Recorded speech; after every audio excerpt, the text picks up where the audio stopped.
symbolique, l'investiture du président élu du Gabon, son Excellence Brice Clotaire Oligui Nguema.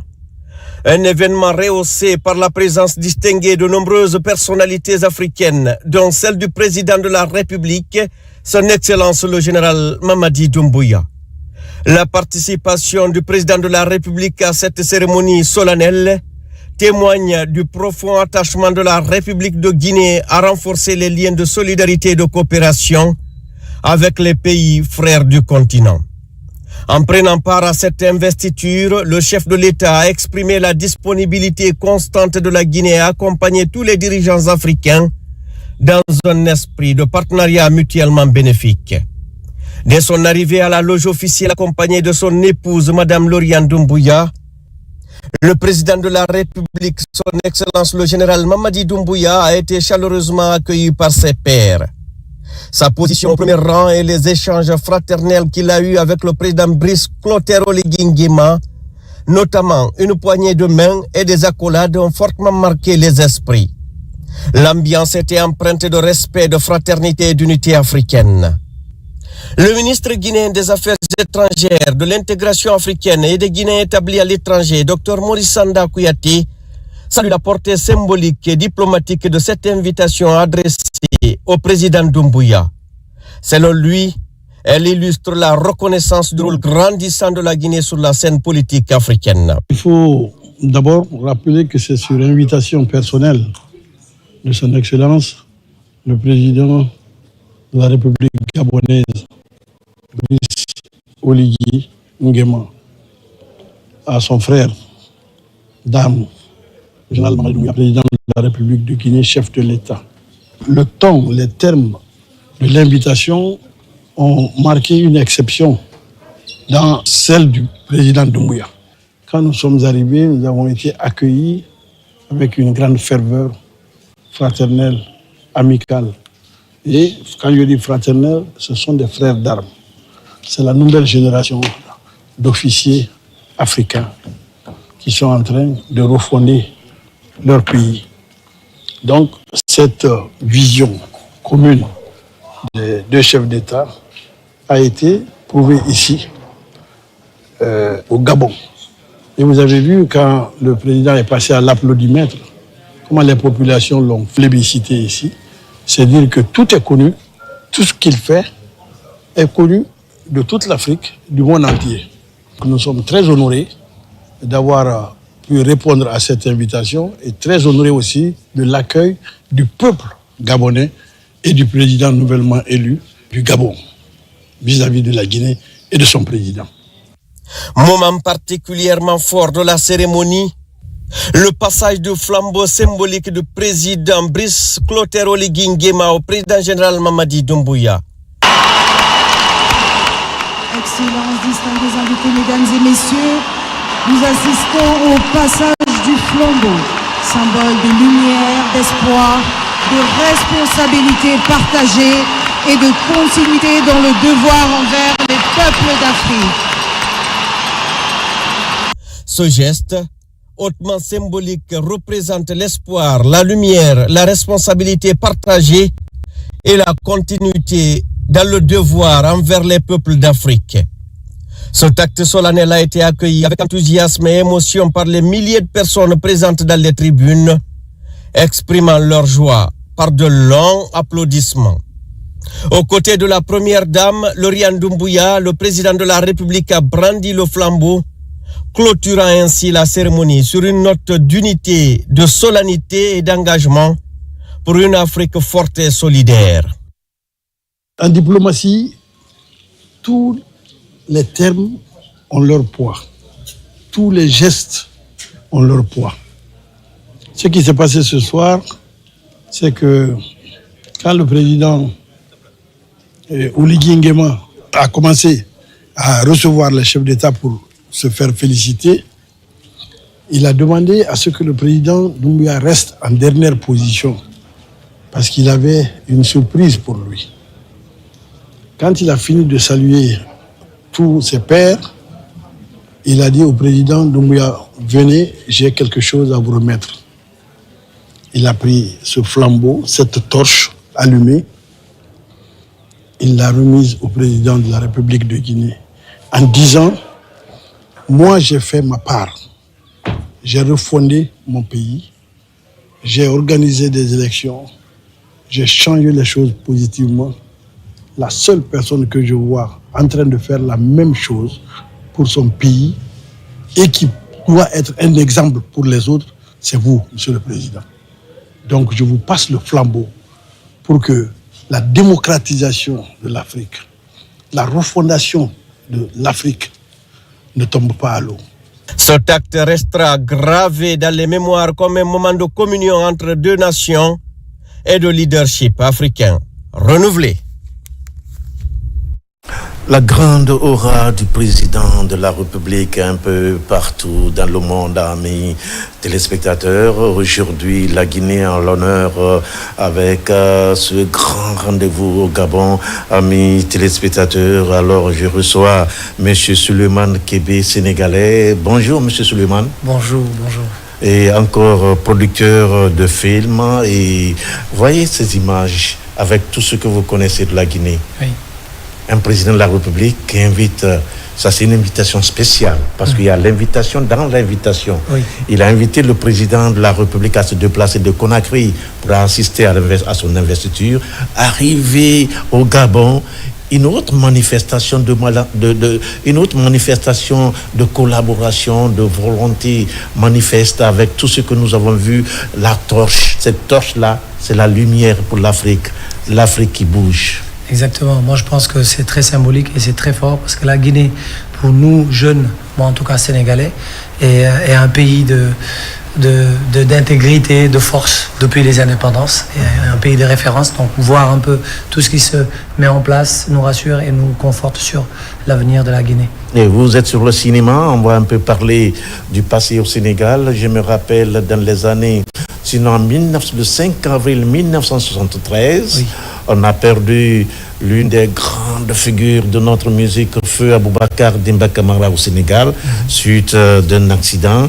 Alors, jusqu'à présent, les Sénégalais, comment ça se passe avec vous, les Sénégalais, qui ont entendu Demba, qui ont entendu la voix de Demba, mais ils n'ont jamais eu la chance de voir physiquement Aboubacar Demba Camara, qui s'est éteint au Sénégal?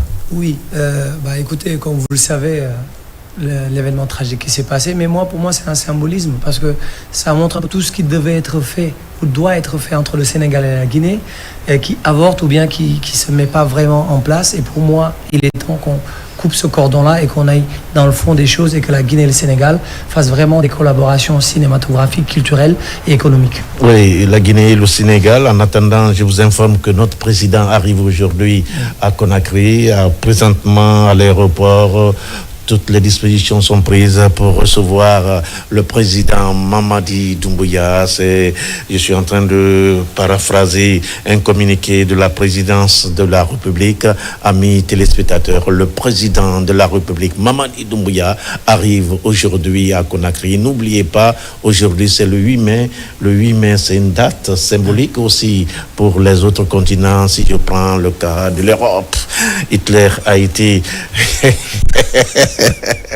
C'était la fin de la Deuxième Guerre mondiale, en même temps la capitulation de l'Allemagne nazie que tout le monde a connue. Aujourd'hui, c'est le 8 mai. Le 8 mai symbolise une date que tout le monde, épris de paix, ne vont jamais oublier parce que quelque part, c'est le destin de tout un monde, de toute une nation, de toute l'humanité qui se scellait quelque part en Europe avec Hitler. Alors, messieurs, vous, c'est Ebelamou.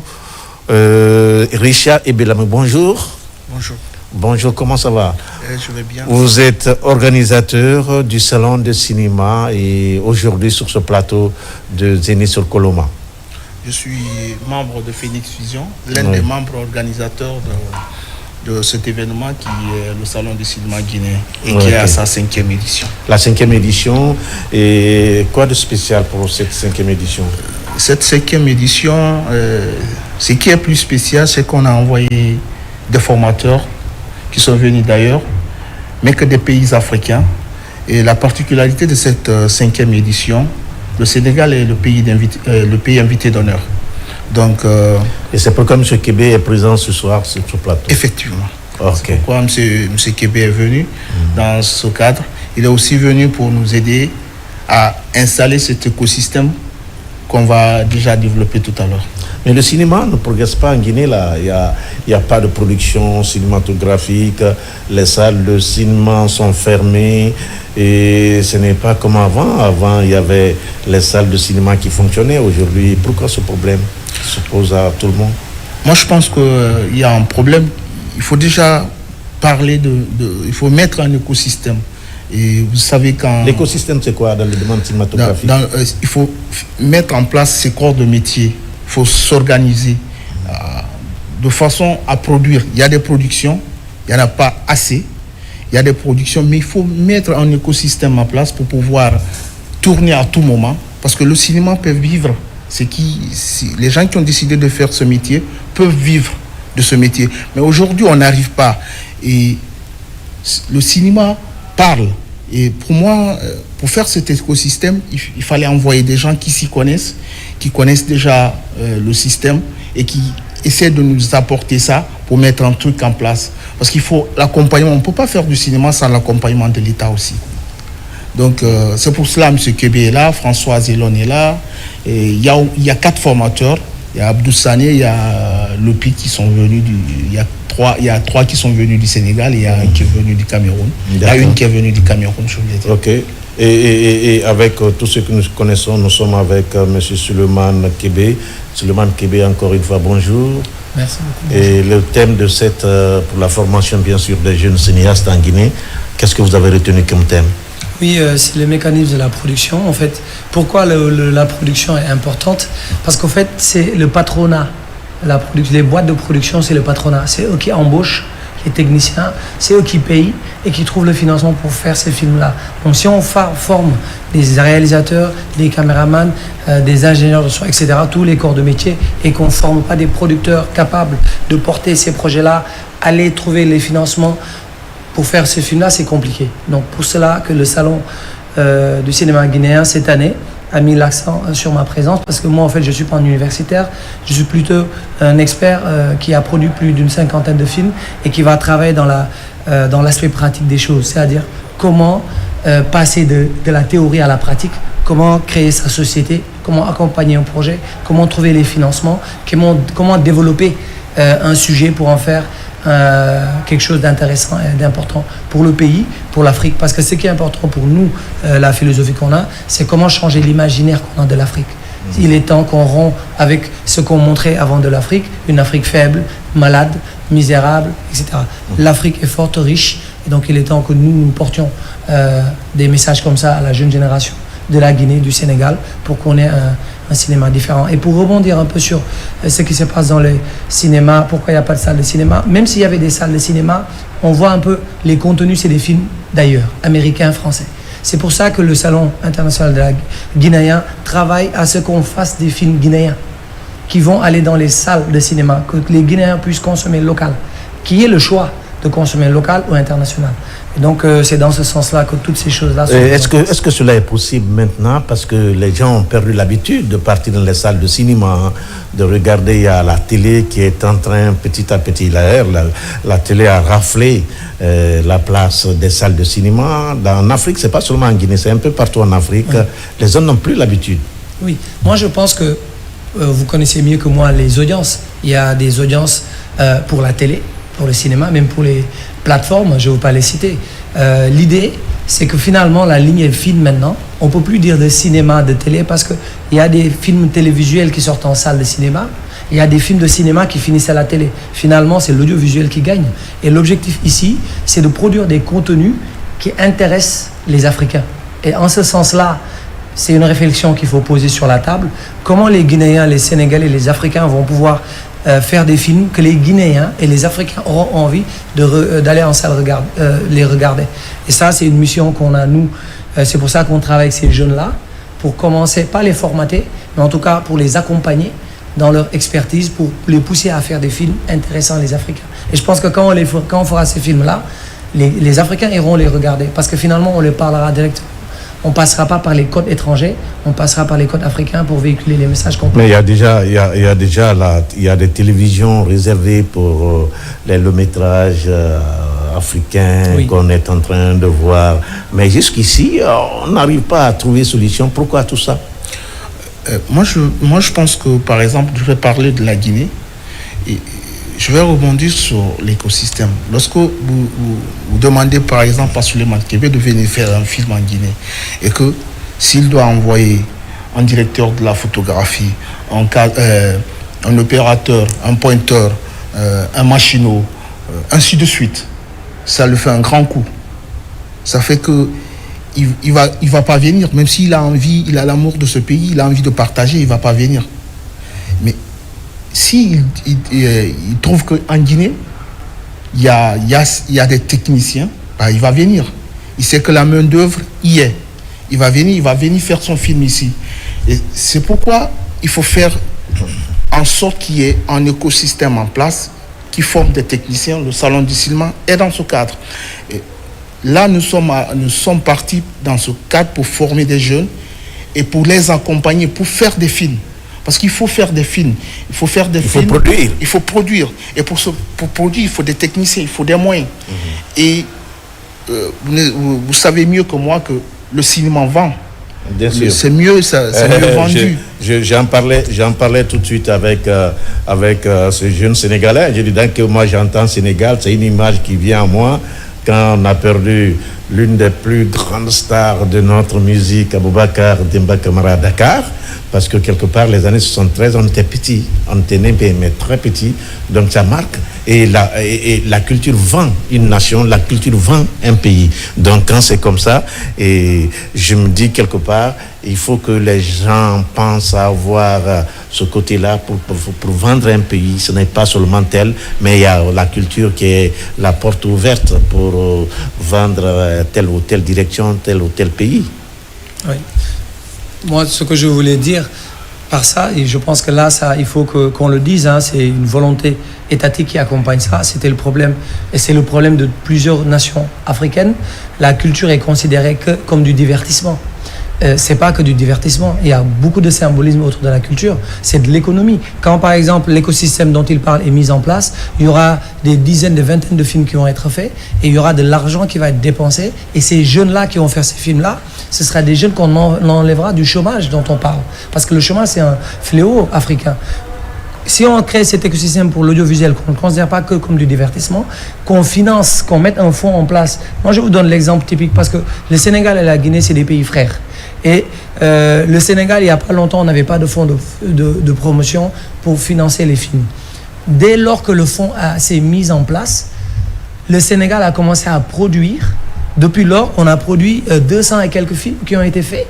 Et c'est des milliers de jeunes maintenant qui sont insérés. Des jeunes maintenant sortent des écoles de formation. Ici, il y a une école, l'Institut supérieur des arts de Mauritanie. Mais ils se forment des gens super qualifiés, mais ils sont pas insérés. Ils n'ont pas des opportunités. Je vous informe que en dehors de la télé. Oui, je vous informe que la direction des programmes est occupée par un jeune qui est sorti de cette grande école de notre pays.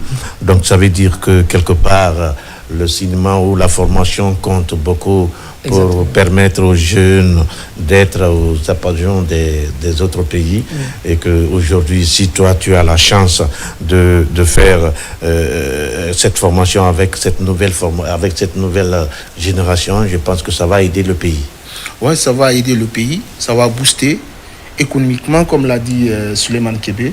Ça va, tu vois, le tourisme, les gens vont découvrir le pays, tu vois, à travers un film qui va au festival de Cannes, qui va en compétition dans des festivals, par exemple à Ouaga.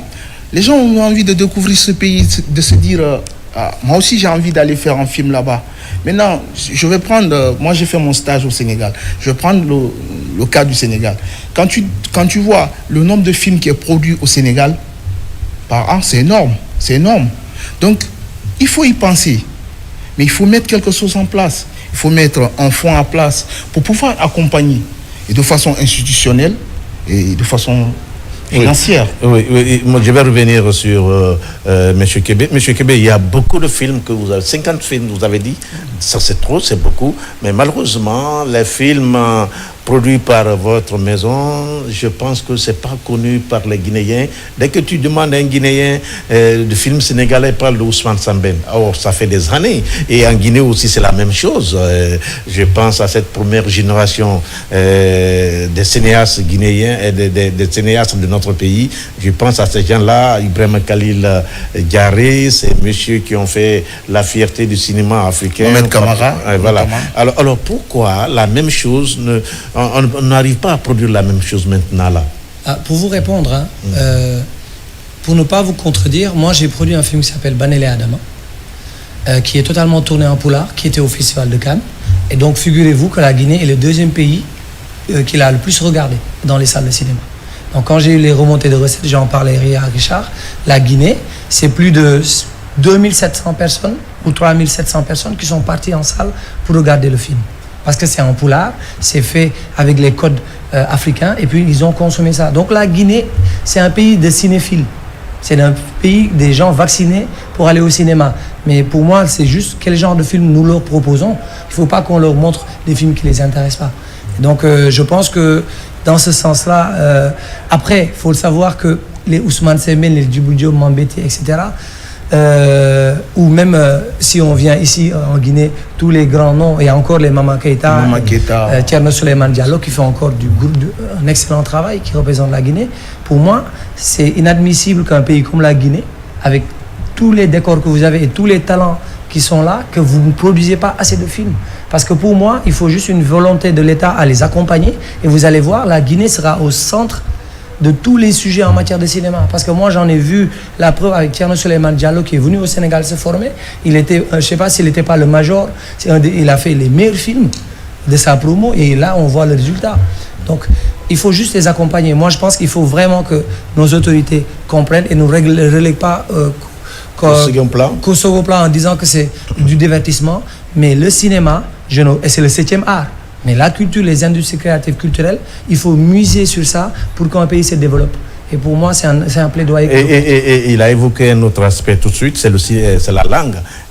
Qu'est-ce qu'il faut mettre sur place pour pallier à ce problème de langue? Parce que quelque part, on tape notre poitrine, l'identité culturelle des années 30 à Paris, mais malheureusement, c'est dans les langues étrangères qu'on s'est exprimé pour dire à ces messieurs que nous aussi, on a des grandes civilisations, des grandes cultures.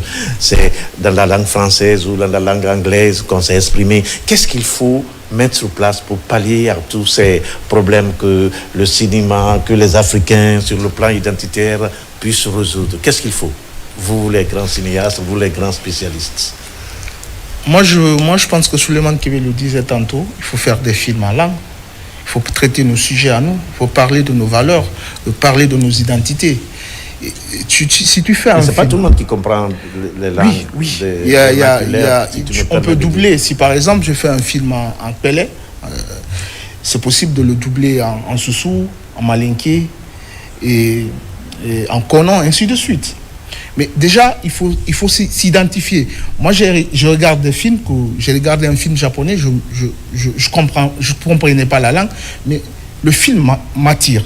Donc il faut déjà faire un truc qui t'attire, voilà. Comment un film peut t'attirer, le message qui passe que tu ne comprends pas? Comment tu peux expliquer ça? Au fait, il faut t'identifier à la chose. Par exemple, quand tu fais un film sur un sujet africain, un sujet guinéen, par exemple, quand tu fais un film sur le Nimba, qui est notre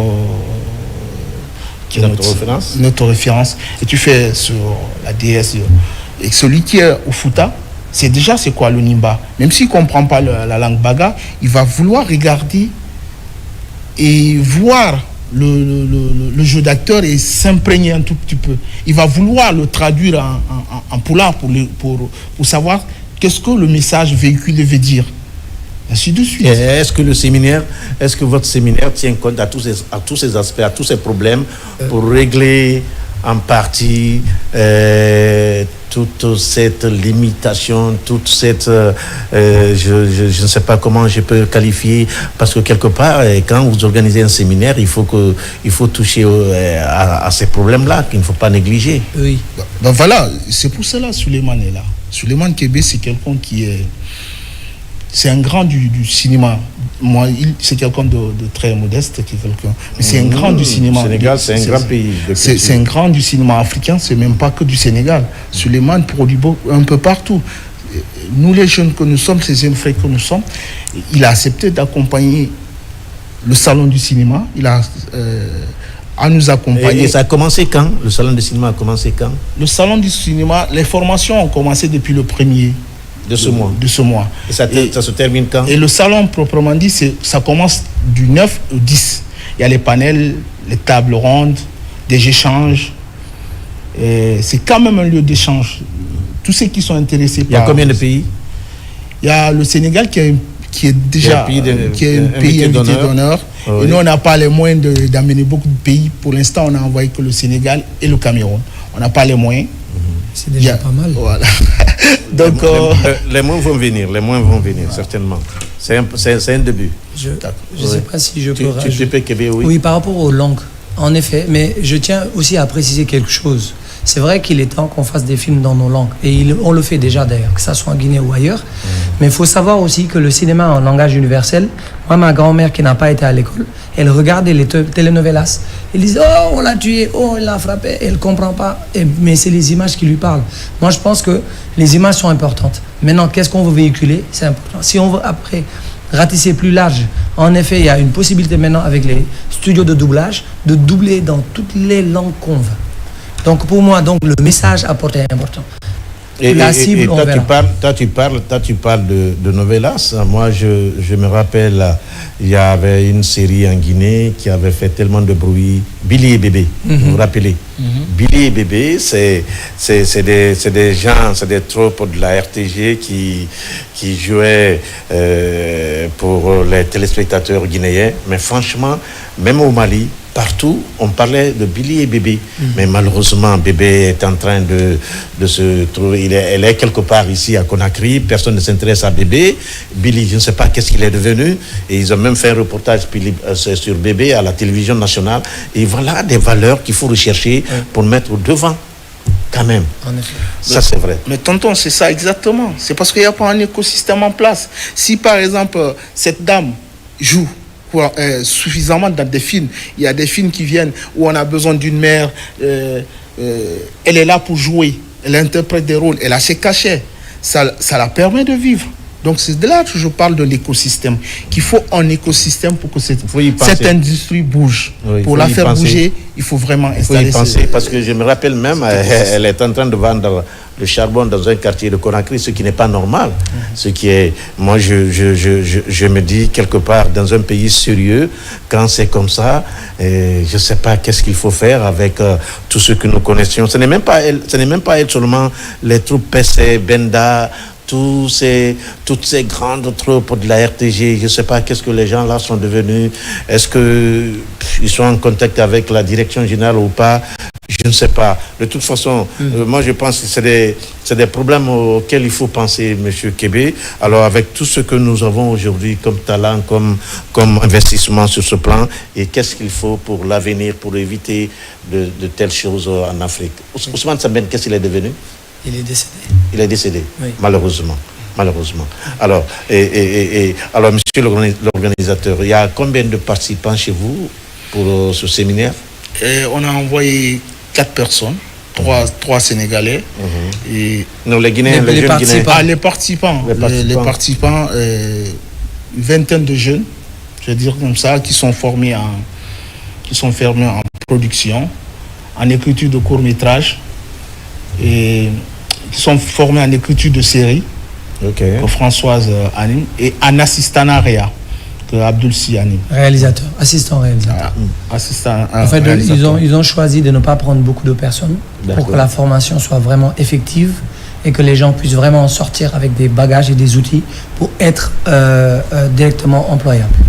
Et que quelque part, mais il y a une chose aussi, le sérieux dans le comportement des artistes. Est-ce qu'il y a le sérieux? Est-ce qu'ils viennent à l'heure? Je vous donne un seul exemple. Takana Zion m'annonce qu'il arrive. Takana a un concert le 15 du mois de juin. Il dit que grand, j'arrive, il ne vient pas. C'est pas sérieux de la part de Takana. Takana, quand il va à Paris, ce n'est plus Takana qu'on regarde, c'est la Guinée qu'on regarde. Et si nous, on a notre micro, on a notre caméra pour faire leur promotion, c'est ce qu'on peut faire.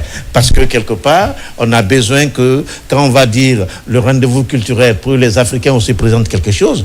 Mais malheureusement, quand un artiste se comporte comme ça, il fixe un rendez-vous à la télévision, il n'arrive pas. Qu'est-ce que vous voulez qu'on fasse? Est-ce que vos artistes sont sérieux, ceux qui viennent assister au cinéma? Est-ce qu'ils viennent à l'heure? Est-ce qu'ils quittent à l'heure?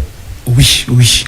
Parce qu'il faut imprimer ça aussi dans le comportement de nos artistes. Oui. Les acteurs pour lesquels vous vous battez, vous travaillez, s'ils ne sont pas sérieux, vous les écartez. Parce qu'il y a une chose qui est claire, vous travaillez pour le pays, et le pays a besoin de ces jeunes-là pour qu'un jour qu'on parle de la Guinée, pour qu'un jour qu'on parle du Sénégal, pour qu'un jour qu'on parle de l'Afrique. Et aujourd'hui, quand c'est comme ça ne marchera pas. Effectivement, si c'est comme ça ne marche pas. Nous, chez nous, il y a les règles. Il y a les règles, il y a des principes. Et comme je vous ai dit, il faut être dedans. Si tu n'es pas dedans, le train marche sans toi. On va partir, on va continuer à aller devant sans toi. Ce que vous dites là est pertinent. Parce que le métier que nous faisons, les tournages par exemple, tout est organisé. C'est un planning qu'il faut respecter parce que chaque jour coûte beaucoup d'argent. Donc si tu es en retard, c'est tout le monde que tu mets en retard. Et ça, on essaie de nous, c'est pour ça que je disais de la formation pratique. Comment rendre ces gens-là opérationnels dès le départ, ne pas rester dans la théorie. C'est pour ça qu'ils rentrent avec des projets de films à la clé. L'idée, c'est qu'un film sorte de ça et qu'ils pratiquent ce qu'ils ont appris. Et donc, dans la pratique, c'est comment tourner, comment faire un film, comment tourner. Comment tourner, c'est comment choisir un projet, comment porter le projet, comment accompagner l'auteur à quitter d'une idée à un scénario et comment trouver l'argent et voilà, comment faire le film. Mais tous ces aspects-là, il y a la rigueur. Le scénario, c'est quoi? Le scénario, c'est vraiment le film, c'est-à-dire avec les personnages, les déroulés de l'histoire, le traitement de l'histoire, comment ça va se passer du début à la fin. C'est ça le scénario. C'est le film en papier. C'est le film qu'on voit à la télé, mais en papier. On l'a écrit, on couche, et c'est ce scénario qu'on présente aux acteurs, qu'ils apprennent leur texte et qu'ils nous donnent ça en image. Et est-ce que le choix des acteurs dans tel ou dans tel film, le casting, comment vous faites? Oui, ça c'est vraiment un travail artistique avec le réalisateur qui va travailler à choisir ses acteurs dont on fait passer beaucoup de personnes. Soit on pense déjà à des personnes, soit on fait un casting sauvage. On se dit casting aujourd'hui, on cherche une personne. Casting sauvage, c'est quoi? Casting sauvage, c'est tu cibles pas des personnes précises. Tu fais un appel à candidature. Je cherche une personne âgée de 25 à 35 ans, noire, etc., etc. Et les personnes vont venir. Peut-être tu vas trouver la pépite dedans. Des fois, tu fais un casting ciblé. Tu viens, on vous voit à la télé, un animateur. Je dis, moi, je pense à vous pour jouer le rôle d'un ministre de l'Éducation dans mon film. Parce que vous avez la carrure. Donc ça, c'est un casting ciblé. Un ministre, oh là là. Je pense que vous pouvez être un prochain ministre de la Culture. D'accord. Alors, je salue le ministère de la Culture, mesdames et messieurs. Je salue également l'imam Touré de la mosquée de la Minière qui est en train certainement de nous suivre quelque part à Conakry.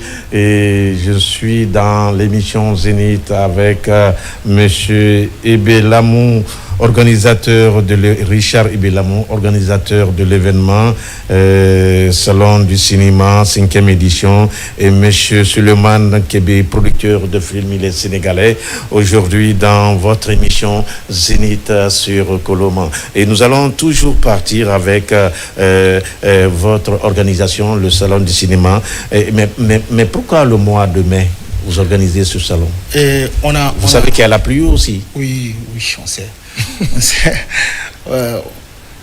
On a un événement, on a les 7 jours du septembre qu'on organise en décembre. Donc on prend un peu de recul pour pouvoir préparer le salon du cinéma qui est... Et vous êtes en contact avec... je te tutoie ou je te vous vois? Oui, tutoie-moi, je te tutoie. Donc tu es en contact avec le directeur général du cinéma? Oui, Amara, le directeur Amara, oui, il était même à la conférence de presse qui se déroulait du côté du centre culturel franco-guinéen tout à l'heure là. Il y est même. Et l'apport de la direction du cinéma? L'apport de la direction est plutôt étatique. ils nous facilitent les choses. Les papyrus, ils nous facilitent. Pour l'instant, c'est ce qu'ils peuvent faire. Et vous n'avez rien suggéré à la direction générale du cinéma? Bien sûr, bien sûr. Qu'est-ce que vous avez suggéré à monsieur le directeur général? On a envie d'envoyer des gens, de prendre des billets d'avion, de prendre des hébergements. C'est pas qu'au directeur général on a demandé à plusieurs personnes. Il y a des partenaires de bonne volonté qui ont bien voulu nous accompagner. Je vais me permettre de citer Koumakan. Allez-y. Koumakan qui a bien voulu nous accompagner cette année. Nous héberger les formations. Non, c'est la seule façon de récompenser les gens qui viennent apporter leur soutien à un mouvement de culture. C'est ce que je dis la culture vend. Il y a eu un moment ici en Guinée, il y a le premier régime qui s'est servi de la culture, Feu Ahmed Sékou Touré, se basait sur la culture et sur le sport. La culture avec les ballets africains, avec le Bembea Jazz national et international, avec tout ce que vous avez connu comme culture dans notre pays, c'est grâce à ces grands talents de notre pays que le régime de Feu Ahmed Sékou Touré a pu résister parce que n'oubliez pas que la politique c'est aussi la culture. Parce que quelque part, si ce n'était pas ces grands artistes, si ce n'était pas ces hommes de talent, c'est pas facile pour la politique de résister, parce que quelque part ça amuse la génération, ça amuse les jeunes, ça intéresse les jeunes un peu partout dans le monde. Quand il y a une équipe qui gagne, c'est tout le peuple qui ressent. Donc quelque part c'est une politique aussi de sa manière. Exactement. Donc quand je parle de la culture qui vend l'image d'un pays, voilà des aspects qu'il faut pas oublier. Et n'oubliez pas que encore ici en Guinée, à un moment, c'est la culture qui payait les artistes, les fonctionnaires guinéens.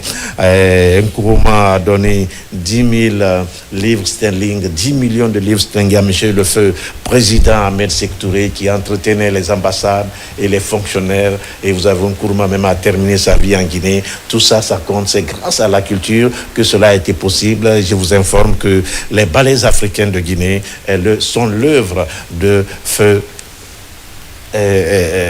Fodeba Keïta, ce grand monsieur de la culture. Alors, le Sénégal, un pays de culture, monsieur Souleymane Kébé. Alors, tout ce que nous disons, je te parle de ces grands artistes, je te parle de ces grandes organisations à choses au Sénégal.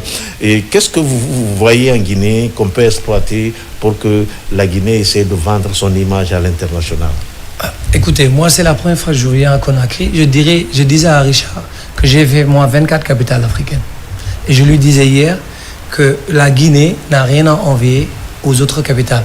Moi, je lui dis, pour quelqu'un qui a beaucoup voyagé, c'est une belle ville.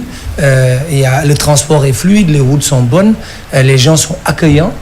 Pour moi, la Guinée doit pouvoir être présent partout dans le monde. On doit pouvoir parler de la Guinée. Il faut pas, quand on parle de l'Afrique, on doit dire Guinée d'abord. Parce que la Guinée est un beau pays. Et pour ça, moi je vois le Rwanda qui paye le Paris Saint-Germain, visite Rwanda des milliards de francs CFA. Alors que, par exemple, si la Guinée met 1 milliard de francs CFA ou 2 milliards pour aider, c'est une 50aine de films qui vont être faits, qui vont faire le tour du monde. Et partout où on va inviter ces films, on va voir la Guinée, découvrir les Guinéens, et les gens vont parler de la Guinée. La Guinée va être au centre du monde pendant ces moments-là. Pour moi, il n'y a pas un meilleur moyen d'accompagner la culture, comme vous le dites, comme vecteur diplomatique et culturel. Et je vais vous donner l'exemple des Américains. Les Américains, avec leurs films qu'ils font, ils utilisent soft power. Dans tous les films américains, nous pensons que c'est les plus forts, c'est les plus robustes, c'est les plus guerriers, parce qu'ils nous ont inculqué ça dans notre imaginaire à travers leurs films. Donc il est temps que les Guinéens fassent des films pour inculquer une image qu'elles veulent véhiculer au sein du pays et en dehors du pays dans les films. Et il faut financer les boîtes de production pour qu'ils produisent des films, et que maintenant, non seulement c'est le côté culturel et diplomatique de la Guinée, mais aussi c'est l'employabilité des jeunes. C'est les jeunes qui vont travailler, et il y a l'insertion. Les gens de l'école parlaient, ils vont venir à la télé, mais d'autres iront faire du cinéma, etc. Et puis c'est comme ça qu'un pays peut se développer avec la culture. Avec la culture, et alors avec tout ce que tu viens d'évoquer pour notre pays, la Guinée, Et les Sénégalais aujourd'hui, on parle de la refondation de notre pays, la Guinée, parce qu'on tire vers la fin de cette émission. Comment les Sénégalais jugent aujourd'hui la Guinée par rapport à hier? Moi, en fait, j'ai beaucoup d'amis guinéens. En fait, quand je suis venu ici... C'est la première fois de venir en Guinée? C'est la première fois que je viens ici. Avant que tu ne viennes, quelle est l'image que tu as donnée à la Guinée? Bon, honnêtement, moi, je disais toujours que c'est des grands footballeurs. Je connaissais que... Parce que la Guinée, quand même s'ils ne poussent pas jusqu'au bout, toujours techniquement, je disais, et même mes amis au Sénégal, quand on joue au foot, le numéro 10, c'est des Guinéens. Parce que c'est les plus techniques. Et donc, c'est cette image-là que je gardais aussi. J'aime beaucoup la nourriture de la Guinée. Bon, comme on dit, quand on voyage, c'est aussi du tourisme culinaire, culturel, etc. Et voilà, moi, c'est ce que je garde. Et là, je découvre que la Guinée, c'est bien plus que ça. La Guinée, c'est un pays d'intellectuels, un pays de savants, un grand pays. Et pour moi, donc, en tant que Sénégalais, voir l'état du cinéma guinéen m'a un peu interloqué. Et je me dis que quand même, il faut que nos autorités fassent un pas pour comprendre qu'avec un appui pour le secteur. Au Sénégal, et l'état du cinéma sénégalais, comment ça se passe? Actuellement, nous avons un fonds, et c'est grâce à ce fonds-là que je suis là. Moi, je n'ai rien de plus que Richard ou Thierno Souleymane Diallo, mais grâce à ce fonds-là, j'arrive à produire des films. Et donc, je prends la lumière et je produis plus de films qu'eux, alors qu'on a le même intellect. Mais l'État a mis en place ce fonds-là pour nous permettre... C'est un fonds de dignité. Au lieu d'aller en France, en Chine pour trouver de l'argent, là, je peux venir avec mon pays, dire que mon pays m'a donné ça. Mon pays me fait confiance. Rajouter un peu d'argent pour qu'on fasse un film. Donc, quand je vais voir les Européens et les autres, je les regarde en face parce que mon pays m'a appuyé d'abord.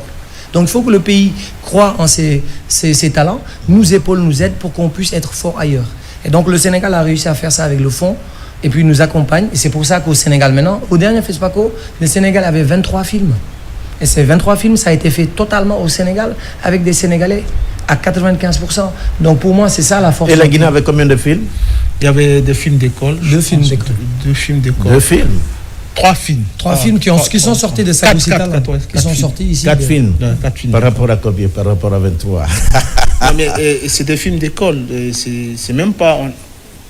ça fait au moins 3 fois qu'on à part Souleymane qui est allé avec son documentaire, et Yakoli qui est allé avec son court-métrage qu'il a fait au Sénégal. Il n'y a pas de film. Il n'y a pas de film. Il faut se poser mais il faut installer l'écosystème. Il faut nous aider. Nous, on a envie d'installer cet écosystème en place. On veut... En fait, le but, tonton, c'est vraiment aider ce cinéma. Ce cinéma. Moi, j'ai fait mon stage sur un film où il y avait plus de 100 techniciens. Vous imaginez 100 techniciens, vous allez à Kindia pour tourner. Vous allez occuper les hôtels. Vous allez manger dans les restaurants. Bien sûr. C'est de l'argent qui rentre. Oui. Il faut y penser. Il faut que le ministère de la Culture pense à ça.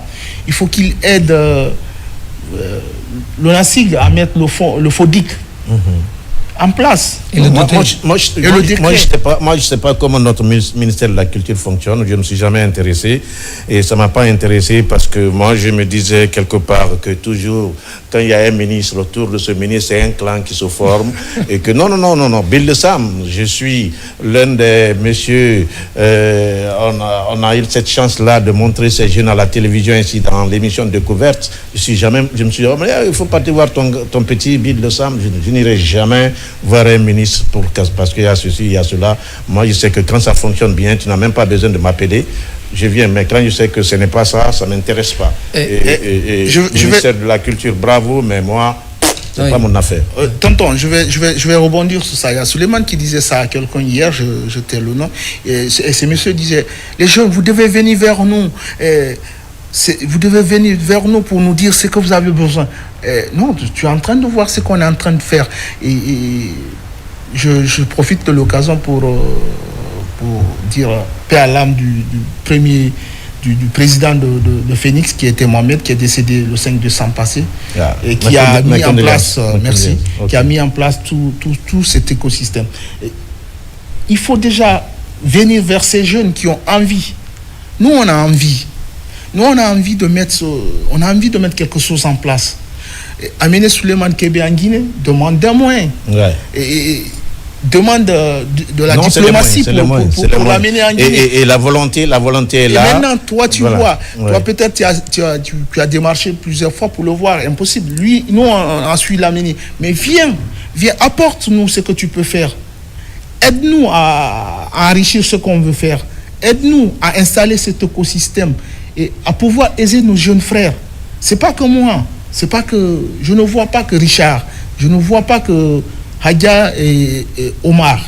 Il y a beaucoup de personnes qui peuvent vivre de ce métier. Bien sûr. Donc, il faut quand vraiment c'est pas encouragé, exactement. Quand c'est pas encouragé, c'est pas facile parce que quelque part, moi je pense tout ce que nous sommes en train de faire, c'est le résultat qui compte. Ouais. Et il y a 30 ans, je suis animateur d'une émission à la télévision guinéenne. Et aujourd'hui, on parle de Takana, on parle de Likamano, on parle de tous ces artistes qui sont sur le marché national et sur le marché international. C'est grâce à cette émission de la télévision nationale Découverte qui a eu l'honneur et la chance de partir dénicher ces garçons-là pour leur mettre au devant de la scène. Aujourd'hui, quand j'appelle quelqu'un, tu ne réponds pas à l'appel, je n'ai pas besoin de ton appel, je n'ai pas besoin de toi, parce que quelque part, Dieu merci, Dieu m'a donné ce qu'il m'a donné et le reste là, ça ne m'intéresse pas. Il faut avoir la personnalité quand tu es avec les artistes surtout, parce que quelque part, les artistes sont les artistes, ils sont ceux qui... On ne peut rien contre ça. Non, c'est une réalité. Mais quand tu as ta personnalité, personne ne peut quelque chose contre ça. Alors nous allons toujours continuer notre émission, amis téléspectateurs. J'ai sur ce plateau Suleiman Kébé, producteur de films, c'est un Sénégalais. Il est venu dans le cadre de la 5e édition du cinéma de notre pays, invité par l'organisateur qui s'appelle Richard Ebelamou. Richard Ebelamou, c'est ça. Ebelamou, c'est pas facile de prononcer les noms. Et aujourd'hui, sur ce plateau, nous allons alors partir avec tout ce que vous avez fait pour mener à bien cette grande rencontre internationale, parce que ça c'est une rencontre internationale. De fait, déjà, tu as déplacé 2 de l'étranger qui assistent à l'événement. Alors, et avec tout ce que la clôture, ça va être quand la clôture de l'événement? L'événement commence demain. Demain 9. 9 au CCV, au Centre culturel, à 9h. Et ça va se poursuivre jusqu'au 10. Mais après, les formations vont continuer. Et nous, on va continuer à peaufiner et à travailler avec Suleiman Kébé, qui doit partir très bientôt pour le Festival de Cannes, mais qui va continuer à travailler avec nous en amont pour pouvoir installer cet écosystème, pour pouvoir commencer à produire. J'allais tantôt vous dire, on a écrit des courts-métrages. Okay. Et ces courts-métrages, on a discuté avec le directeur de l'ONACI, comme tu le demandais. Et je lui ai demandé d'envoyer des gens qui peuvent produire, qui peuvent mettre de l'argent. On ne veut pas assez d'argent, mais qui peuvent nous permettre d'envoyer des techniciens auprès desquels des jeunes Guinéens vont apprendre. Okay. Ils vont carrément léguer leur savoir à ces jeunes Guinéens. Okay. C'est une transmission. D'accord. Donc, et ces courts-métrages, j'ai envie qu'ils aillent en compétition dans des festivals. Mais pas en tant que catégorie de... Mais il y a une chose aussi, Richard, il y a une chose aussi. Les gens ont tellement organisé des séminaires en Guinée, mais vers la fin, les séminaires, qu'est-ce que ça donne? Vers la fin, qu'est-ce que ça donne? Parce que moi, c'est pas la première fois que j'ai la chance de recevoir un gars comme toi, Richard, mais la fin, après, rien, pas de... Qu'est-ce que ça donne? Nous, notre équipe, on s'appelle Rien ne nous arrête. Il y a un objectif. Rien ne nous arrête. On a commencé il y a 5 ans. On a mis de l'argent à côté. Il y a des gens qui nous ont accompagnés, comme les Fatmata Kandé, qui nous ont donné de l'argent. Les Bilia, qui est aujourd'hui le directeur de DCZ. Donc, qui nous ont donné de l'argent, qui nous ont accompagnés. Après, on a mis de l'argent. Ça fait 5 ans que nous-mêmes, nous cotisons. Que nous mettons de l'argent de côté pour préparer l'événement et pour le faire. Ça veut dire que nous, on est décidé à mettre cet écosystème en place. On est décidé à faire en sorte qu'en Guinée, qu'on fasse des films. Il y a Suleiman Tata, que les Guinéens appellent, les cinéastes guinéens appellent Gando, que je remercie de passage, qui est notre mentor depuis le tout début. Ces gens-là sont là pour nous encadrer. Maintenant, il y a le grand frère Kébé qui est là, qui nous donne des rentrées. Et c'est ce qu'on a besoin. Bien sûr. Maintenant, si on a l'accompagnement étatique, Dieu merci. on ne va pas refuser. Ça va nous fortifier, ça va nous aider à faire plus vite la chose. Vous avez déjà une base. Exactement. Et la base est là, et avec l'expertise de Québec. Oui, Québec, tu disais? Oui, je voulais juste dire qu'en dehors de leur engagement, c'est aussi des faits palpables. Parce que là, sur la formation, c'est des formations pratiques. Là, à la fin, il y aura un film qui va être fait. Donc, on va passer de la théorie à la pratique directement. Et les formations... Avec les acteurs. Oui, les gens qui participent, là, actuellement, ils sont en train de tourner, d'ailleurs. Ils sont en train de tourner un film. Donc, l'idée, c'est, à la sortie de ce salon-là, en dehors de tout ce qui est panel, tout ce qui est discussion autour du cinéma guinéen, le changement, les choses à amener, parce qu'il y a des autorités qui vont être là pendant les panels, le directeur de l'ONASIG, il y a beaucoup de responsables culturels ici qui seront là, ainsi que des jeunes, des jeunes acteurs du cinéma guinéen. Mais c'est aussi la formation et le produit qui sort de ces formations-là, qui seront des films faits. Donc des gens qui vont être formés et qui vont pratiquer et qui vont finir avec un film. Et si l'État les accompagne, ils pourraient éventuellement faire plus de films pendant le salon. Et comme ça, ces jeunes-là ne seront pas juste, oui, j'ai fait une formation, un salon. Est-ce qu'il y a un budget pour ça? C'est ce qu'il dit. Ils se débrouillent avec les partenaires. Avec les moyens et quelques institutions qui nous accompagnent. À part ça... C'est l'Institut français. L'Institut français... Et il y a UNFPA. Non, il faut reconnaître l'Institut français et puis le Centre culturel, c'est des institutions qui participent à l'émancipation des jeunes de Guinée, parce que quelque part, moi je me rappelle quand on venait de créer Découverte, c'est au Centre culturel qu'on partait tourner et je salue de passage la mémoire de ce grand technicien du Centre culturel qui est décédé, qui était avec nous en ce moment, et voilà, je pense quelque part la collaboration entre les pays, entre les institutions, c'est une collaboration sincère et importante pour l'émancipation et l'épanouissement de la jeunesse africaine, parce que la jeunesse africaine quelque part a besoin de ça. Alors avec tout ce qui se passe maintenant là, le film là, comment vous allez faire, comment vous allez diffuser, la diffusion, comment ça va se faire? Là, ils sont en train pour l'instant, on va le diffuser pendant le salon, on va le projeter pendant le salon, et après. Ça va pas être trop juste, un film, ça prend beaucoup de temps. Hein. Oui, mais il y a ce qu'on appelle, ils apprennent un peu plus vite, mais ils ont fait beaucoup de scénarios, mais il y a un film qu'on a pris qui a 3 séquences, qui va être vite tourné, pour que ces jeunes s'imprègnent de la technique, ils voient comment on fait la mise en scène, ils voient comment, parce qu'ils sont coachés par des réalisateurs qui ont des films. Et quand tu prends le Pi, c'est un réalisateur qui a beaucoup de films, qui passe déjà sur Canal. Et Abdoulsi, c'est un jeune assistant qui a fait de l'assistanat sur des vingtaines de films. C'est des gens qui sont hyper occupés, mais qui seront là pour coacher ces jeunes, pour faire un petit film, mais qui va les en... Et pourquoi tu dis petit film? Non, pourquoi tu dis petit film?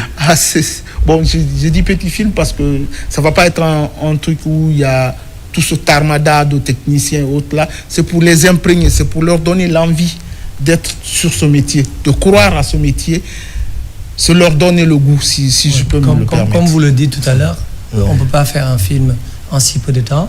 Donc l'idée, c'est de trouver des accélérateurs que, entre guillemets, nous sommes pour les aider à apprendre vite, mais aussi faire juste un exercice, c'est un film d'école, mais au moins ils sortent avec une pratique d'un film en se disant c'est possible de quitter l'idée et d'aller à la pratique. Et quelle est la différence entre un film d'école et un film? Un film d'école, c'est un film qu'on fait pendant qu'on étudie. C'est différent des professionnels qui sont aguerris, qui ont leur diplôme, qui ont pratiqué, qui font un film avec les moyens et le temps et le budget qu'on leur donne.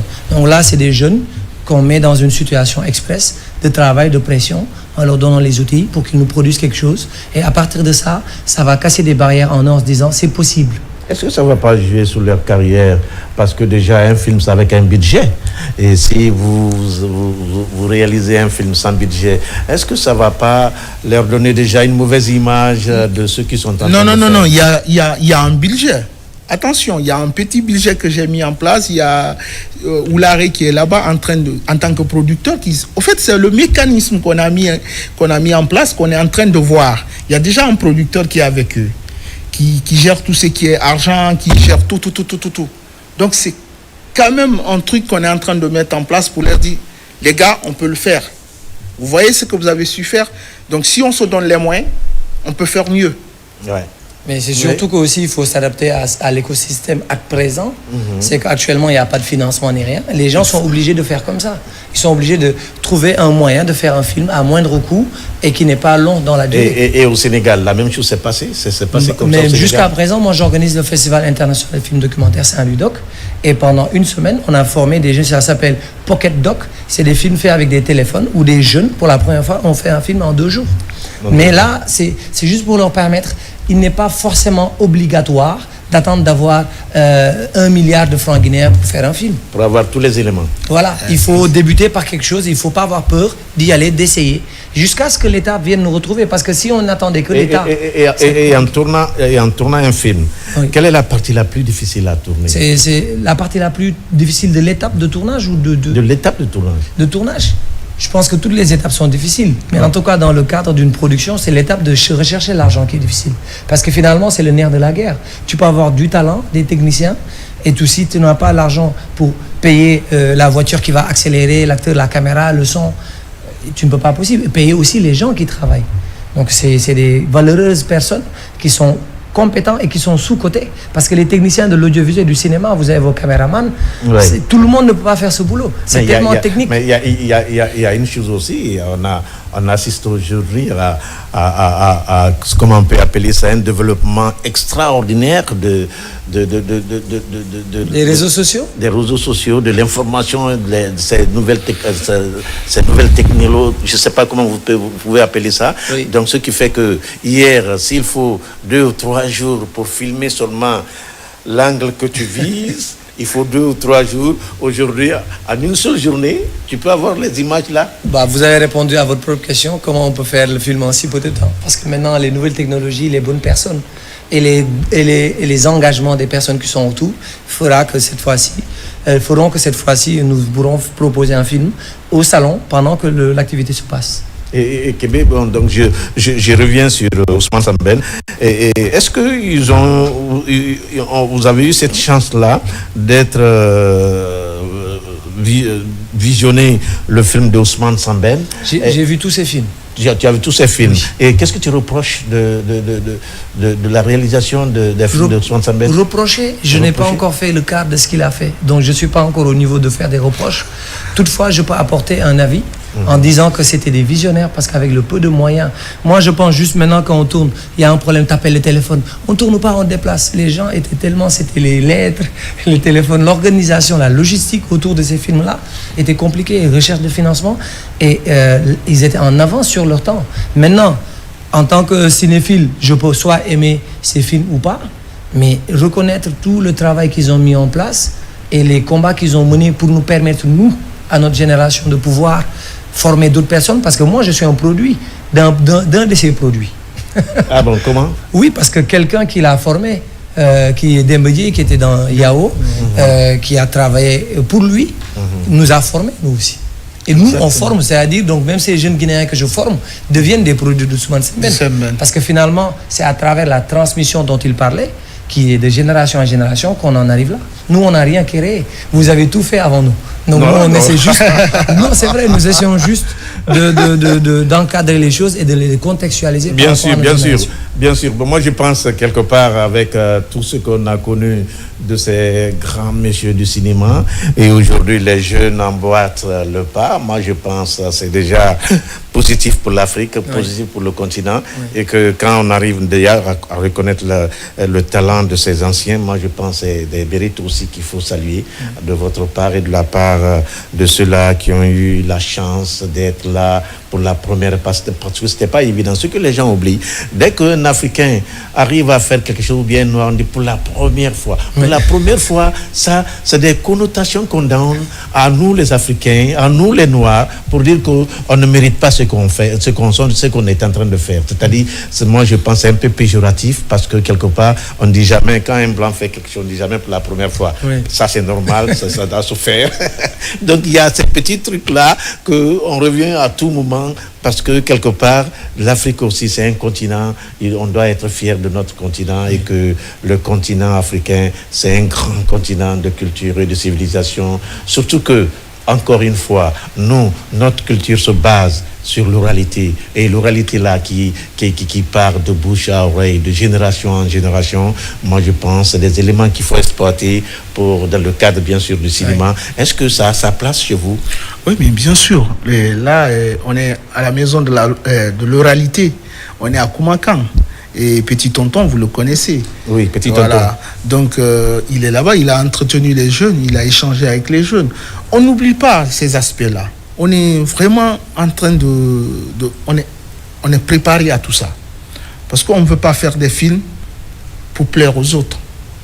On veut faire des films pour nous, les Guinéens, que ça plaise aux Guinéens. En fait, quand un Guinéen, un Sénégalais se plaît à regarder ce que nous allons faire avec ces jeunes, c'est déjà beaucoup, c'est déjà bien. Que quand je vais à Dakar, quand j'ai regardé le court-métrage, j'ai bien aimé. Et je suis content que tu sois là.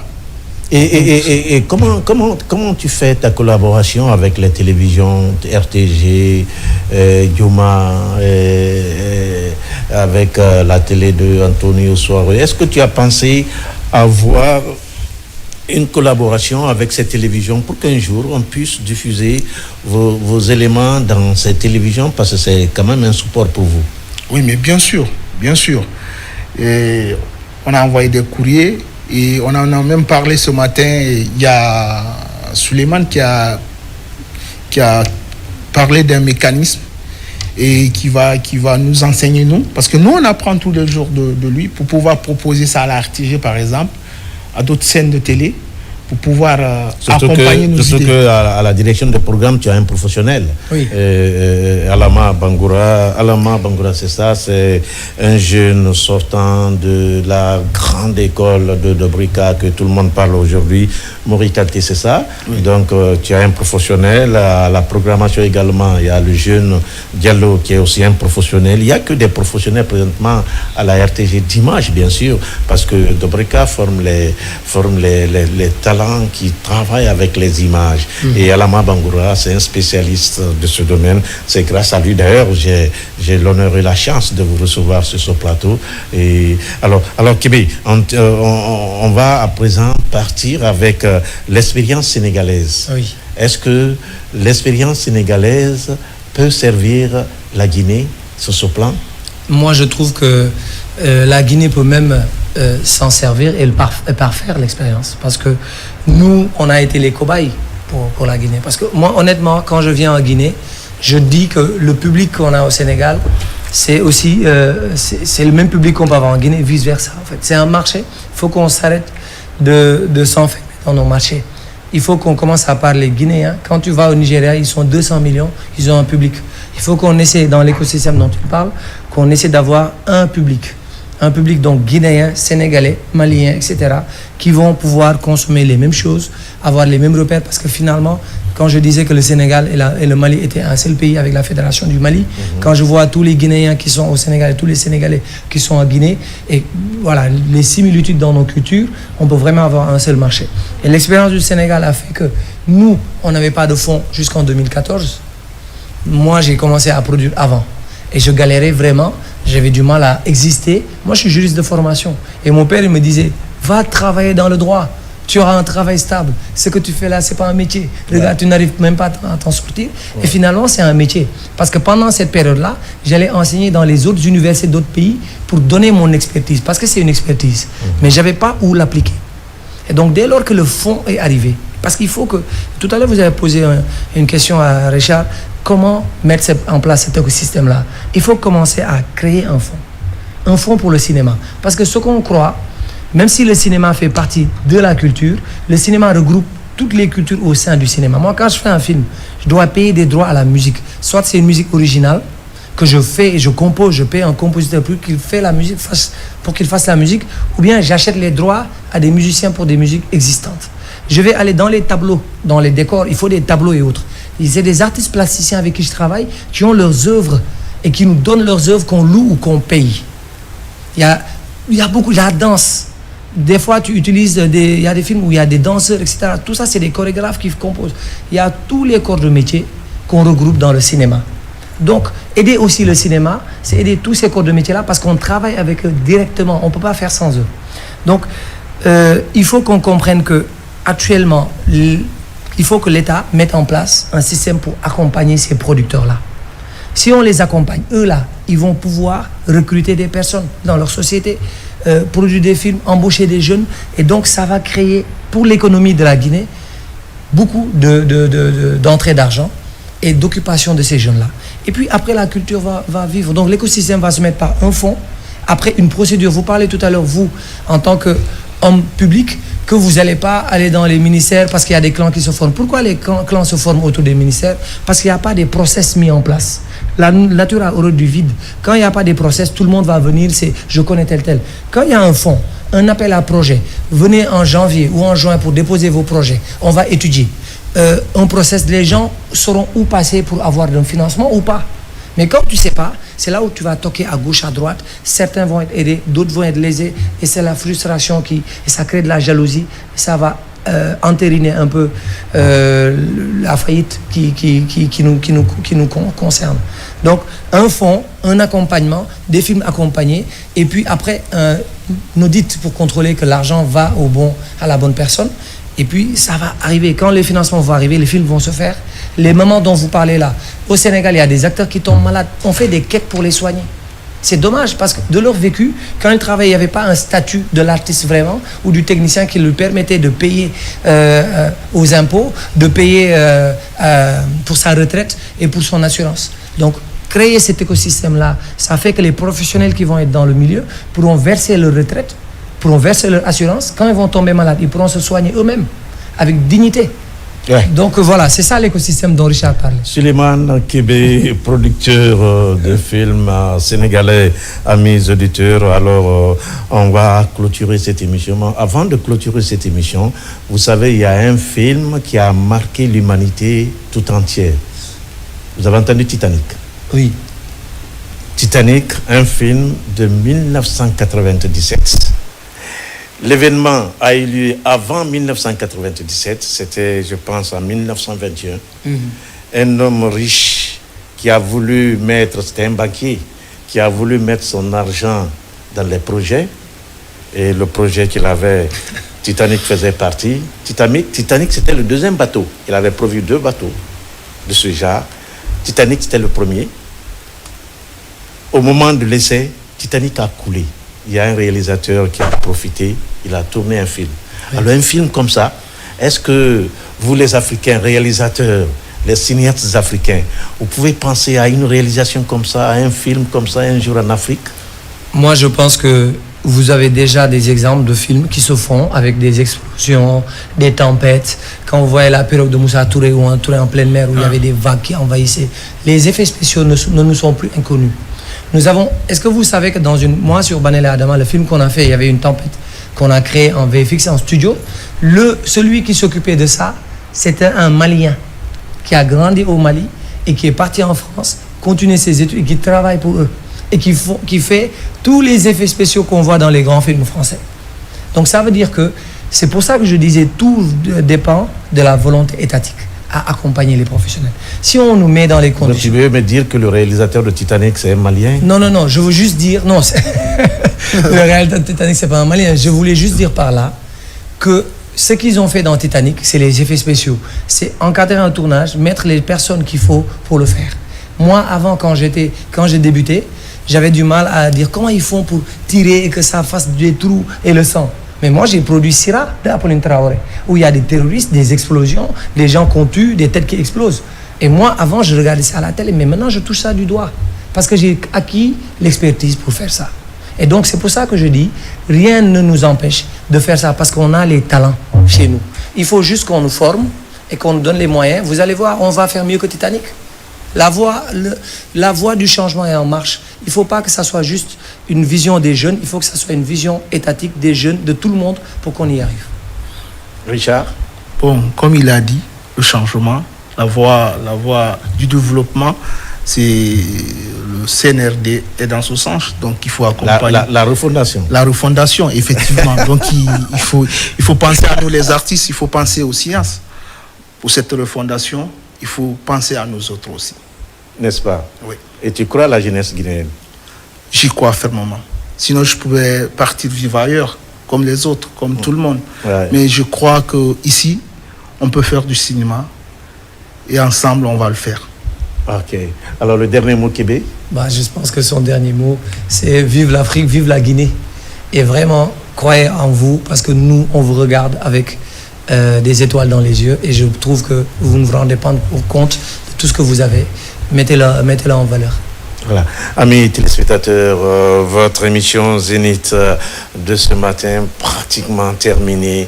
Micro, Mohamed Max Camara, réalisation IB, toute l'équipe technique autour. À retenir que notre président, le président Mamadi Doumbouya, va faire son retour aujourd'hui même à Conakry, je pense quelque part à l'aéroport international Ahmed Sékou Touré. Les gens sont déjà mobilisés pour recevoir ce président, jeune président.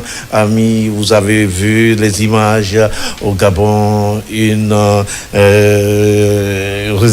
chose spéciale réservée pour le président de la République lors de cette grande investiture au Gabon. Alors, c'est la Guinée qui gagne avec sa jeunesse, une jeunesse, grande jeunesse aujourd'hui. J'ai eu l'honneur de recevoir ces deux jeunes, le Sénégalais et le Guinéen, sur ce plateau, géré par IB, le grand réalisateur. Micro, Mohamed Max Camara. Encore une fois, je vous retrouve la semaine prochaine. Mais à retenir, je suis encore à la radio le lundi à partir de 7h00.